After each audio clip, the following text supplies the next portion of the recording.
안녕하세요. 오늘도 서연살롱을 찾아주셔서 감사합니다. 얼마 전에 30살이 된 여성이에요. TV 드라마를 보는데 남자 주인공이 이런 말을 하더라고요. 후회는 먼저 오는 법이 없다. 당연한 말인데 제 상황 때문인지 그 대사가 마음에 와닿더라고요. 지금 제 심정이 딱 그렇거든요. 저는 불과 한 달 전에 파혼을 했어요. 애초에 이런 혼사는 시작도 안 했으면 좋았으련만 어쩌겠어요. 제가 독심술이 있는 것도 아니고 작정하고 감춘 속내를 무슨 수로 알고 대응하겠어요. 그저 속수무책으로 당할 밖에요. 그래도 아빠 덕분에 늦게나마 알게 되어서 구정물에 옷이 젖기 전에 손을 뺄 수 있었어요. 아빠가 아니었다면 제 인생이 어떻게 됐을지 생각만 해도 아찔하네요. 저희 아빠는 가구 공장을 하세요. 원래는 수제 기타 공방을 하셨었는데 수제 기타 수요가 줄면서 일반 가구를 만들기 시작하셨어요. 다행히 운때가 잘 맞아서 그랬는지 가구가 좋아서 그랬는지 사업이 대박나서 지금의 규모를 갖추게 되었어요. 아빠 회사는 기타 공방을 할 때부터 거래해 오던 동남아 목재상부터 유리, 기타 부품 공장까지 많은 하청업체랑 거래를 하는데요. 저는 어릴 때부터 그분들을 삼촌이라고 부르며 자랐어요. 다들 저희 아빠가 기타 공방을 하던 때부터 알고 지내던 분들이거든요. 저희 엄마가 돌아가셨을 때도 출장 중이던 아빠를 대신해 그 삼촌들이 장례식장을 잡고 손님들 응대까지 해주셨을 정도로 돈독한 사이죠. 그런데 여기에는 그럴 만한 이유가 있어요. 일찍 부모님을 여인 아빠는 천의 고아로 시설에서 자라셨어요. 삼촌들은 그곳에서 만난 동생들이에요. 지금은 보육원 퇴소 나이가 23세로 바뀌었다고 하는데 저희 아빠 때는 18이면 시설을 나와야 했대요. 고등학교도 졸업 못한 나이에 갑자기 세상에 던져진다니 막막한 일이었죠. 다행히 인근에서 기타 공방을 하시던 분이 아빠를 제자로 받아주셔서 아빠는 그곳에서 살 수 있었어요. 낮에는 학교에 다니고 방과 후에는 공방에서 기타 만드는 일을 배웠죠. 그 일이 계기가 돼서 보육원에서 퇴소하는 아이들을 저희 아빠가 있던 기타 공방이나 공방 사장님 친구분들이 운영하는 공장에 취직을 하게 되었어요. 시간이 흘러 저희 아빠가 기타 공방을 차리게 되자 몇몇은 아빠 공방에서 일을 하게 되었고 몇몇은 거래처에서 일을 하게 되었어요. 다들 가족이 없던 처지라 명절이 되면 저희 공방에 몰려와 함께 명절을 쇠곤 했었죠. 어린 시절을 떠올려 보면 늘 집이 삼촌들로 북적였던 기억이 나요. 남편과 피 한 방울 안 섞인 시동생들 밥을 해먹이느라 엄마는 손에서 물 마를 날이 없었지만 실은 내색 한 번 없이 시동생들을 보살피셨죠. 삼촌들이 장가를 갈 때도 저희 엄마가 살림을 장만해 보냈을 정도였어요. 다들 없는 살림이라 비빌 언덕이라곤 저희 집뿐이었으니까요. 그래서 지금까지도 삼촌들은 저를 친조카처럼 아껴주세요.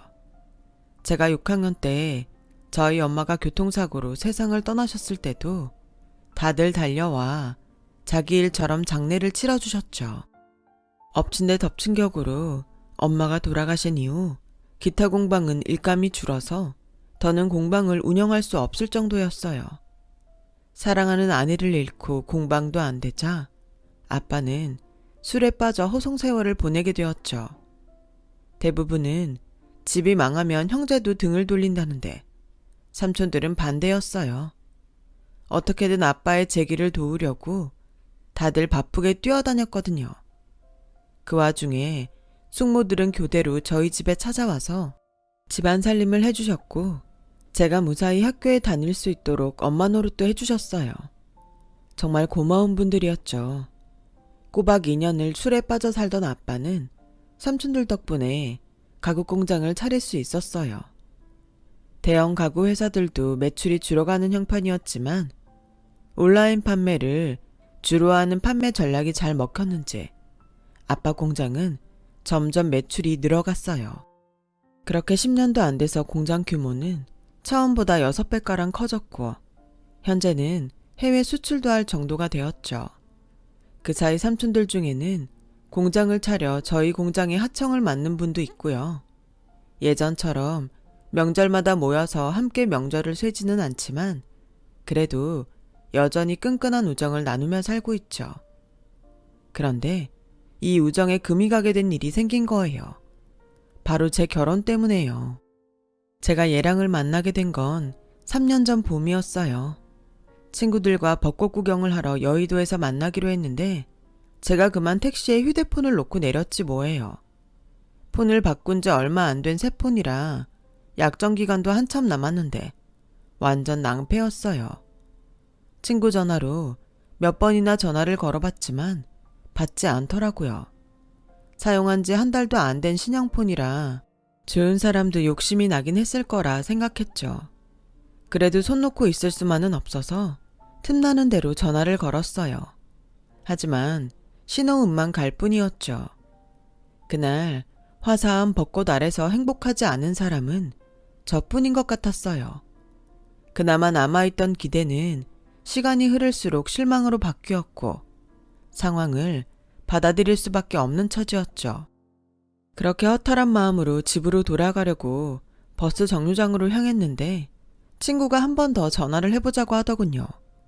그래서 믿져야 본전이란 생각으로 전화를 걸었는데 5번쯤 신호가 울렸을까요? 웬 남자가 전화를 받더라고요. 택시에서 휴대폰을 주웠는데 파출소에 가는 길에 급한 일이 생겨서 그러지 못했다고 했어요.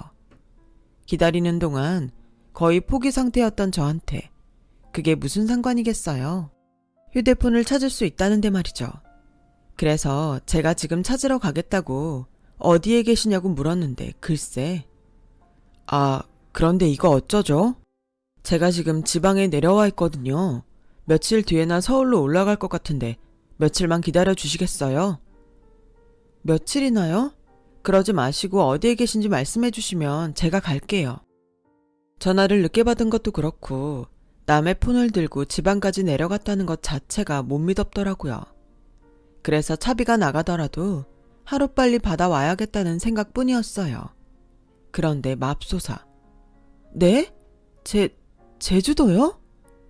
기가 막혀. 제주도랍니다. 처음엔 거짓말을 하는 줄 알았어요. 제주도라고 하면 제가 거기까지 찾으러 가진 않을 거라고 생각하고 막 둘러댄 게 아닐까 했죠. 그래서 저도 질세라 제주도든 어디든 찾으러 가겠다고 했어요. 그래도 외국이 아닌 게 어디예요. 좋아요. 내일 아침 비행기 타고 바로 갈게요. 일단 항공권 사고 편명이랑 도착 시간은 문자로 남길게요. 죄송하지만 공항으로 나와주시겠어요? 이 정도로 밀어붙이면 그쪽도 알아서 꼬리를 내리겠거니 했는데 글쎄. 그러실래요? 그럼 문자 남겨주세요. 혹시 길이 엇갈릴지 모르니까 제 폰 번호도 알려드릴게요. 생각과는 다른 전개에 어라? 했죠. 제주도에 있다는 게 거짓말인 줄 알고 큰 소리 쳤는데 진짜였더라고요. 그래서 결국 다음날 아침 제주도까지 휴대폰을 찾으러 가게 되었어요. 주말이라 항공권 가격이 엄청 올라서 거의 동남아 항공권 금액을 내고 당일치기로 제주도에 가게 되었어요. 그렇게 눈물을 머금고 제주도 공항에 도착했는데 날씨가 좋아서 그런가 기분이 너무 좋더라고요. 기왕 온 거 가까운 애월 해변이라도 들렀다 가고 싶었죠. 그때였어요. 누군가 제 어깨를 톡톡 두드리길래 돌아봤더니 우와, 진짜 잘생긴 남자가 저를 내려다보고 있지 뭐예요. 완전 제 스타일이었죠. 그 사람이 바로 제 예랑이었어요. 예랑의 모습을 보자 그동안의 의심은 순식간에 사라져버리고 말았어요. 이렇게 헤어지기는 정말 아깝다는 생각뿐이었어요. 그런데 글쎄 예랑이 자기 때문에 제주까지 내려오게 해서 미안하다며 밥을 사겠다지 뭐예요. 어쩌겠어요. 당연히 코를 외쳤죠. 그렇게 난생 처음 본 남자의 차를 타고 애월 해변까지 가서 회정식을 먹었어요. 불과 20분 전까지만 해도 항공료가 아까워 속이 쓰리던 저는 언제 그랬냐는 듯 아주 신이 나더라고요. 그렇게 반나절간의 제주 데이트를 마치고 서울로 올라오려는데 너무 아쉬워서 차마 발길이 떨어지지 않더라고요. 그런데 저만 그랬던 게 아니었던 모양이에요. 김포공항에 도착하자마자 얘랑이 문자를 보냈더라고요.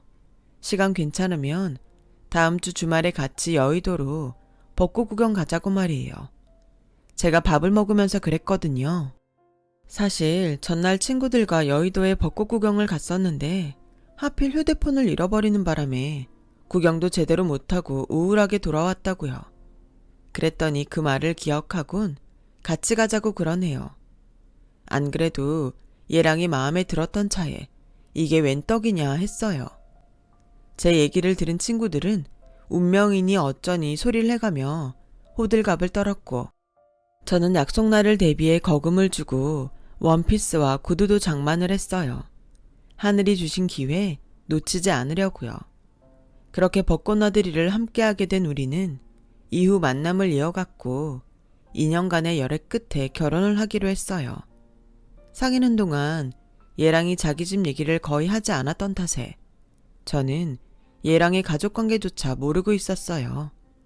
부모님께 결혼 승낙을 받으러 가기 며칠 전에서야 고등학교 때 부모님이 이혼을 하셨고 현재 엄마와 여동생과 함께 살고 있다는 얘기를 들었을 뿐이죠. 이혼 전까지 전업주부였던 어머님은 생계를 위해 보험 일을 시작하셨고 아직도 그 일을 하고 계시다고 했어요. 3살 아래 여동생은 2달 뒤 결혼을 앞두고 있다고 했고요. 저는 시험 전날 벼락치기 하듯 예비 시댁에 대한 정보를 숙지하고 얘랑을 따라 시댁에 가게 되었어요. 오래되긴 했지만 교통이 좋은 곳에 위치한 아파트에 살고 있더라고요. 집안 분위기도 정갈해 보였고요. 어머님은 보험 일을 오래 하셔서 그런지 사람을 대하는 게 꽤나 능숙하시더라고요. 덕분에 어색함은 덜했어요. 그런데 인사를 드리고 자리에 앉자마자 대뜸 그러시지 뭐예요. 우리 애한테 얘기를 들어보니 아버님이 꽤 큰 가구 공장을 하신다던데 어쩌나? 우리는 사는 형편이 이래서 내가 이혼할 때 남편한테 위자료도 한 푼 못 받고 쫓겨나다시피 해서 이날 이때까지 먹고 사는데 급급했거든. 재산이라곤 꼴랑 이 집 하나 있는데 그나마도 말이 작아지 은행 거나 진배 없어. 하우스푸어인 셈이지. 이런 집인데도 괜찮겠어? 친정이랑은 많이 비교될 텐데. 애미가 돼서는 가진 돈도 없고 하나뿐인 아들 결혼하는데 제대로 도움도 못 주고 어쩌나. 말끝마다 돈돈거리시는데 솔직히 듣기 거북했어요. 서울에서 30평 아파트를 가지고 살면 그렇게 못 사는 것도 아닌데 왜 자꾸 가난하다는 둥, 돈이 없다는 둥 그런 소리를 하시는 건지 이해가 안 되더라고요. 그렇다고 저희가 부모님한테 기대서 신접살림을 차리려는 것도 아닌데 말이에요. 애초에 결혼식과 신혼집은 얘랑과 제가 모아둔 돈에 전세대출을 받아서 해결하기로 했는데 말이죠. 얘랑을 통해 그 얘기를 들으셨을 텐데 자꾸 돈 없다는 얘기를 하시니까 다른 꿍꿍이가 있나 싶더라고요. 한참 어머님의 가난 타령이 이어지자 얘랑도 짜증이 났는지 돈 얘기 좀 그만하시라고 한 소리 했어요. 우리가 먹을 거 못 먹고 입을 거 못 입고 사는 것도 아닌데 엄마는 왜 그렇게 돈 타령을 하세요? 우리 이 정도면 살만 하잖아요. 그러니까 제발 돈 얘기 좀 그만해요. 아니, 내가 없는 소리 하는 것도 아니잖니. 돈이 없으니까 없다는데 왜 이렇게 화를 내니? 어차피 우리 집 사람들 애 결혼 전에 이 정도는 알아두는 게 좋지 뭘 그래. 아, 이래서 자식 새끼 키워봐야 소용없다는 거야. 며느리 앞에서 사람 무안하게? 분위기가 안 좋아지자 결국 얘랑이 먼저 죄송하다고 사과를 했고 그제야 상황은 일단락이 났지만 밥 먹는 내내 모자의 표정은 좋지 않았어요. 그 바람에 저는 안 그래도 불편한 자리가 더 버겁게 느껴졌어요. 그렇게 불편한 분위기에서 밥을 먹어서 그런가 얼마 먹지도 않았는데 체해서 시댁에 앉아있는 내내 머리가 징징 울리고 식은땀이 날 정도였어요. 그런데도 어머님은 그간 살아오신 얘기며 굳이 저한테 안 해도 될 직장 이야기까지 줄줄이 언급하시며 도무지 얘기를 끊을 기미가 보이지 않았어요. 결국 제 상태를 본 예랑이 나서서 말을 끊었고 서둘러 시댁을 나올 수 있었어요. 그런데 시누이가 따라 나와 그러더라고요. 언니, 아까 우리 엄마가 한 말 너무 깊게 생각하지 말아요. 돈 없다는 말 우리 엄마한테 말버릇 같은 거니까요. 절대 언니한테 부담 주려고 하는 말 아니에요. 지난달에 나 상견례 할 때도 엄마가 시부모님 앞에서 하도 돈 없다 가난하다는 얘기를 해서 내가 얼마나 창피했나 몰라요. 별뜻 있어서 하는 말 아니니까 그냥 한 귀로 듣고 한 귀로 흘려요. 시누이도 결혼을 앞두고 있어서 그런지 비슷한 처지인 제 마음을 많이 헤아려 주더라고요. 사실 어머님 얘기를 들으면서 혹시 우리 집에 뭔가 바라는 게 있어서 하는 소린가 의심이 갔거든요. 그런데 시누이가 먼저 얘기를 해주니 한결 마음이 놓이더라고요. 그래서 이후로는 어머님이 돈 얘기를 하셔도 그러려니 하고 넘기게 되었죠. 그러지 말았어야 했는데 말이에요. 그러던 어느 날이었어요. 출근을 앞두고 아침을 먹으려는데 아빠가 뜬금없이 그러시는 거예요. 얘, 네 시댁 살림이 많이 어렵니? 갑자기 그게 무슨 소리예요? 알고 보니 상견례도 하기 전에 어머님이 저희 아빠 공장까지 찾아가 아빠를 만났더라고요. 아빠 표정을 보니 어머님이 무슨 소리를 했는지 대략 알겠더라고요. 저한테 그랬던 것처럼 돈 얘기를 꺼낸 게 분명했어요. 그래서 걱정 마시라고 말씀드렸죠. 서울에서 30평 아파트 살 정도니까 많이 넉넉하진 않아도 먹고 사는 게 힘든 집은 아니죠. 근데 그건 왜요? 혹시 어머님이 뭐라고 해요? 가난하다고? 돈 없다고 그래요?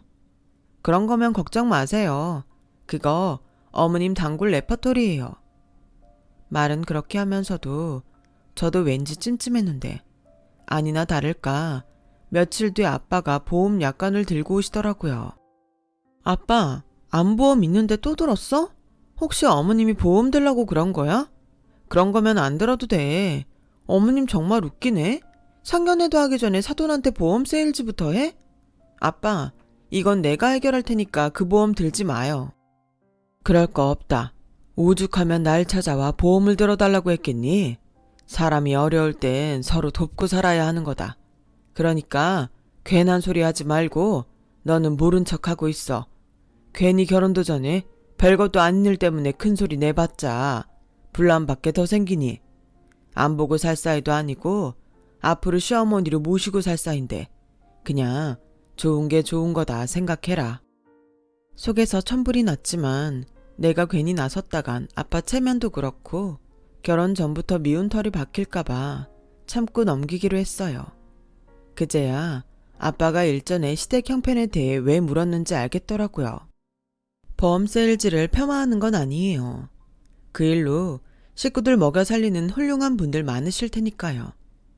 물론 살면서 보험 하나쯤은 필요하죠.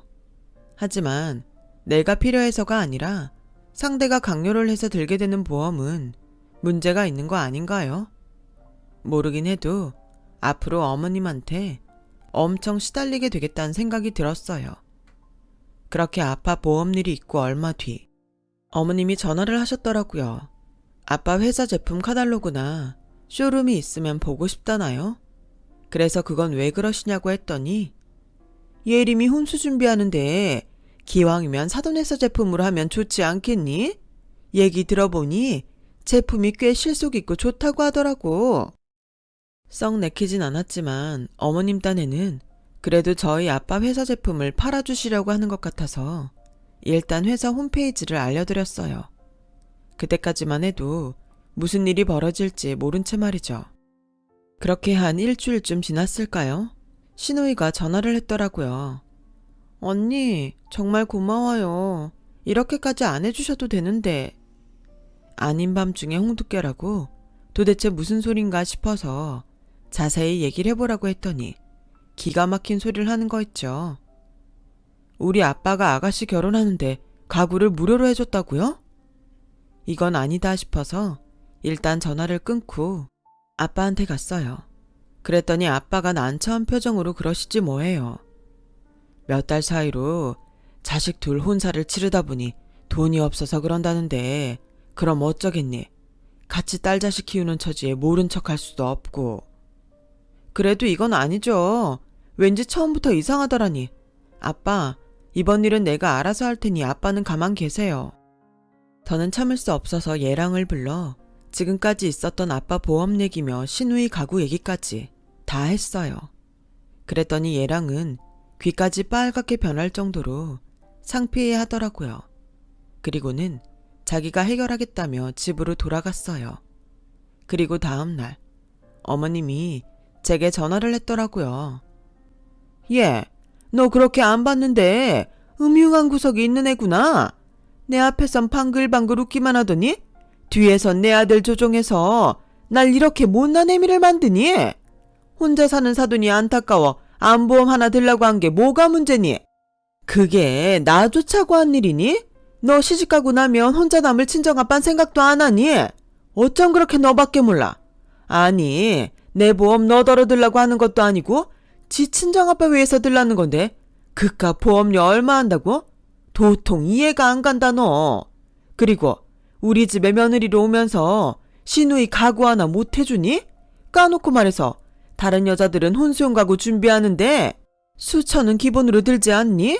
그런데 넌 니네 아빠가 가구 공장을 하니까 돈 한 푼 안 들이고 해올 거 아니야. 그렇게 아낀 돈 시누이 결혼하는데 선물 좀 한다 생각하면 되지. 그걸 그새 내 아들한테 일러 바쳐선 사람 꼴을 우습게 만들어? 그래, 네 뜻대로 보험도 가구도 다 없던 일로 해주마. 이제 속 시원하니? 적반하장도 유분수라고 당신이 저지른 비상식적인 행동을 저한테 뒤집어 씌우곤 큰 소리를 치더라고요. 이 일로 결혼 생활이 피곤해지기는 하겠지만 그래도 나중을 위해서 이참에 안 좋은 선례는 만들지 말자고 생각했어요. 결혼 얘기가 오가고 불과 한 달 사이에 어머님 때문에 아빠를 귀찮게 해드린 것 같아서 오랜만에 포장마차 데이트를 제안했어요. 생각해보니 얘랑이랑 사귀기 전에는 아빠랑 종종 포장마차에서 데이트도 하곤 했었는데 남자에 미쳐서 그간 제가 아빠를 너무 외롭게 했더라고요. 이래서 자식 새끼 키워봐야 소용없다는 말들을 하는 거겠죠? 모처럼 평소 아빠가 단골로 가시는 포장마차에 갔는데 아는 얼굴이 있더라고요. 저 어릴 때부터 우리 집에 함께 살며 아빠한테 일을 배우던 삼촌이었어요. 지금은 따로 공장을 운영하면서 저희 아빠 회사 하청 일도 맡아서 하고 있어요. 삼촌은 저와 아빠를 보자 반갑게 인사를 하면서도 내심 불편한 기색이 보이더라고요. 그래서 아빠가 집에 무슨 일 있냐고 물었더니 아무 일 없다고 둘러대더라고요. 그렇게 셋이서 소주에 오돌뼈랑 꼼장어를 먹고 있는데 숙모가 삼촌한테 전화를 했더라고요. 평소 같으면 아빠랑 저한테도 전화를 바꿔줬을 텐데 웬일인지 그날은 전화기를 들고 밖으로 나가지 뭐해요. 그래서 부부 사이에 은밀한 얘기를 하려나 보다 했는데 포장마차 밖에서 격양된 삼촌 목소리가 들리더라고요. 얼핏 듣기에 누군가 삼촌 공장에서 공짜로 물건을 가져갔다는데 아무래도 그게 저와 관계된 사람 같았어요. 순간 떠오른 사람은 어머님이었지만 설마 했어요. 어머님이 삼촌을 알리 만무하니까요. 통화를 마친 삼촌은 애써 밝은 표정으로 다시 술잔을 들더라고요. 하지만 사람 촉이란 게 있잖아요. 왠지 불길한 예감이 들어서 대놓고 삼촌한테 물었죠. 혹시 누가 내 이름 대고 공장에서 물건 가져갔어? 통화 내용 얼핏 들으니까 그런 것 같던데? 그 말에 삼촌은 순간 당황하더니 이내 아니라고 손사래를 치더라고요. 하지만 한 해 뒤에 삼촌을 보고 산 게 아닌데 거짓말을 눈치 못 채겠어요. 그래서 추궁을 했더니 그제야 난처한 표정으로 얘기를 하더군요. 예상대로 삼촌 공장에서 공짜로 물건을 가져간 건 어머님이었어요. 제가 아빠 공장에서 시누이 혼수 가구를 못 가져가게 했더니 삼촌 공장까지 찾아가 혼수를 챙겨간 거였죠. 숙모가 그 사실을 알고 노발대발했고 중간에서 삼촌은 벙어리 냉가슴을 앓게 된 거였어요. 전에 납품건으로 형 회사에 갔다가 너희 시어머니 될 사람을 우연히 보게 됐어. 내 딴엔 인사나 하려고 했는데 다짜고짜 보험 얘기를 하더라고요. 그날은 일이 바빠서 그냥 돌아왔는데 어떻게 알았는지 다음날 공장으로 찾아오셨더라고. 너도 알다시피 내가 뭘 아니? 보험이니 그런 건 다 네 숙모가 알아서 하지. 그래도 네 시어머니 될 사람인데 내가 매몰차게 거절했다가는 괜히 내 조카 시집살이 시키는 게 아닐까 걱정이 돼서 하나 들어주긴 했어. 근데 얼마 지났나? 뜬금없이 와서는 혼수 가구를 보여달라고 하더라고. 난 네가 쓸 거 고르는 줄 알고 뭐든 공짜로 가져가라고 했는데 알고 보니 자기 딸 혼수였더라고. 청첩장 내밀면서 오라고 하길래 그때 알아챘어. 그래서 오해가 있었던 것 같다고 대금 처리를 해주셔야겠다고 했더니 안 된다지 뭐냐. 자기는 공짜로 준다고 해서 가져간 거라나? 잘못이 없다나? 참, 그 사실을 네 숙모가 알고는 당장 돈 안 받아오면 이혼이라고 난리를 치는데 네 입장도 그렇고 중간에서 정말 미칠 노릇이다. 삼촌 얘기를 듣고 너무 창피해서 고개를 들 수 없더라고요. 그런데 어머님이 찾아간 게 삼촌이 다가 아니더라고요. 어떻게 알았는지 아빠 공장 하청을 받고 있는 업체들마다 죄다 찾아가선 보험 강요에 심지어 자기 딸 청첩장을 뿌리고 다녔더라고요. 묵묵히 그 얘기를 다 들은 아빠는 연거푸 소주잔을 기울이시더니 조용히 자리에서 일어나셨어요. 아빠는 집에 돌아와서도 아무 말씀이 없으셨지만 그래서 더 겁이 났어요. 왜 사람 좋고 조용한 사람이 화나면 정말 무섭다고 하잖아요. 저희 아빠가 그런 스타일이었거든요. 남들이 생각하기엔 순둥이 같고 남한테 양보만 하고 사는 사람 같은데 누군가 자신이 정해놓은 선을 넘으면 가차없이 단칼에 잘라버리는 무서운 성격의 사람 말이에요. 아빠 성격을 잘 아는 저로서는 그때 이미 이 결혼은 끝이 났다 생각했어요. 그렇게 며칠이 지난 어느 날 드디어 일이 터지고 말았어요. 어머님이 다급한 목소리로 전화를 했더라고요. 당장 와서 저희 아빠를 데려가라고 말이에요. 그래서 어머님이 다니는 보험사로 달려갔더니 어머님이 발을 동동 구르며 난리를 치더라고요. 그런데 아빠가 보이지 않는 거예요. 그래서 아빠는 어디 있냐고 물었더니 글쎄 점장실에 있다지 뭐예요. 잘 들어. 혹시라도 네 아빠 때문에 나 회사에서 잘리면 가만 안 있을 줄 알아. 그러니까 당장 네 아빠 끌고 가. 아, 뭐하고 있어? 그때였죠. 점장실 문이 열리고 안에서 점장이 나와 어머님과 저한테 잠깐 들어오라고 하더라고요. 박점순 씨, 이분 말씀이 사실입니까? 고객한테 상품을 강매한 것도 모자라 고객을 속여 대금도 치르지 않고 가구를 가져갔다는 게 말입니다. 아니, 다른 사람도 아니고 어떻게 사돈될 분을 상대로 이런 짓을 벌입니까? 입 있으면 말씀해보세요. 그러자 어머님은 손을 부들부들 떨면서 입에 침도 안 바르고 거짓말을 해대기 시작했어요. 자기는 강매를 한 적도 공짜로 물건을 가져온 적도 없다고 말이죠. 다만 카드 결제가 안 된다고 해서 현금을 뽑아주려고 했던 건데 그쪽에서 오해가 있었던 모양이라고 말이죠. 그러자 아빠가 양복주머니 안에서 물품 대금 서류를 꺼내 내밀었어요. 그 말은 이 대금을 물을 의사가 있다는 얘기네요. 그럼 결제는 언제 해주실 겁니까?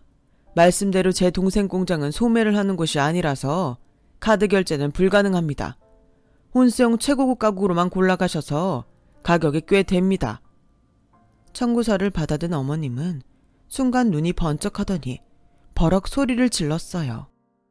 아니, 2,700? 이걸 나보고 다 내라고요? 세상에 말도 안 돼. 270이면 몰라도 나 이 돈 절대 못 내요. 아니, 수입 가구도 아니고 이름도 없는 하청업체 물건을 내가 왜 이 돈을 주고 삽니까? 사돈간에 눈탱이 치려고 작정한 거 아니에요. 그러지 않고선 어떻게 이런 가격을 매겨와요? 나 이 돈 못 줘요. 뼈 빠지게 번 돈을 이렇게 못 날려요. 그럼 그 가구 만드느라 뼈 빠지게 고생한 사람한테 사기쳐서 뺏는 건 괜찮습니까? 자기 돈은 그렇게 끔찍히 생각하는 사람이 왜 남의 돈은 그렇게 쉽게 생각합니까? 비싸다고요? 이름 없는 하청 제품이라고요? 그럼 그걸 알면서도 왜 그렇게 잔뜩 가져갔습니까? 그 댁 딸 혼수 가구에 돌침대도 3개나 가져갔더군요. 애초에 공짜로 챙길 욕심에 잔뜩 가져간 거 아니었습니까? 그래놓고 비싸다고요? 돈 아까워 못 주겠다고요? 그럼 댁한테 그 큰 돈을 이유 없이 뜯긴 사람은 어떤 심정일 것 같습니까? 입 있으면 말해보세요. 당신이 저지른 짓은 칼만 안 들었지 강도들이나 하는 못돼 먹은 짓이에요. 댁이 지금껏 인생을 어떻게 살아왔는지 내 알 바 아니지만 지난 한 달 동안 당신이 벌인 짓을 보니 대충 알만합니다. 거지근성으로 똘똘 뭉친 철면피, 그게 댁의 모습이라고요. 나한테 강매한 보험, 내 하청업체에 찾아가 강제로 들게 했던 보험들 당장 철회하고 가구대금 이번 주 안으로 완납하세요. 안 그랬다가는 형사고발 들어갈 겁니다. 아, 그리고 댁 같은 인간한테 내 딸 못 맡기겠습니다. 그러니 애들 결혼도 없던 걸로 하자고요. 이번 일로 혹여 우리 애를 귀찮게 한다거나 해코지라도 했다간 그땐 법정에서 보게 될 줄 아세요.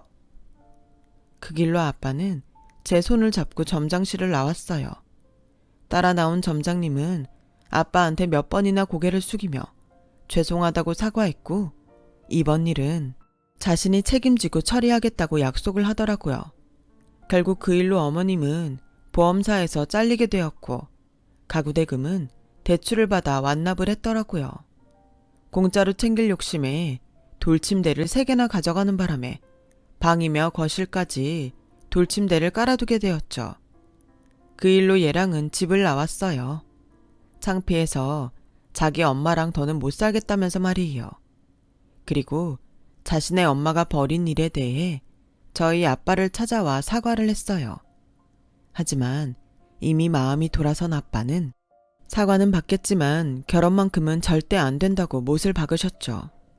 솔직히 얘랑을 생각하면 가슴이 아리지만 어디 천륜을 끊기 쉽나요? 결혼하면 당장은 아니래도 언젠가는 싫어도 어머님을 보고 살아야 할 텐데 도저히 그렇게 살 자신은 없더라고요. 그래서 눈물을 머금고 파혼을 했어요. 아빠는 이번 일로 마음고생을 한 삼촌들을 찾아다니며 사과를 하셨어요. 그리고 한 가지 못을 박으셨죠. 앞으로 누구든 아빠와 저를 팔아 물건을 강매하거나 가구를 공짜로 가져가려고 하면 주저 말고 바로 거절하라고 말이에요. 남의 땀과 노력을 대가 없이 가지려는 인간들한테는 적선도 해서는 안 된다고 열변을 토하시면서 말이죠. 비록 이번 일로 엄청난 후회를 하게 되었지만 다시는 후회를 하는 일 없도록 앞으론 정신 바짝 차리고 살아보려 합니다. 그래야 절 사랑하는 사람들한테도 피해가 안 갈 테니까요. 긴 얘기 들어주셔서 감사드립니다. 항상 건강하시고 행복하세요.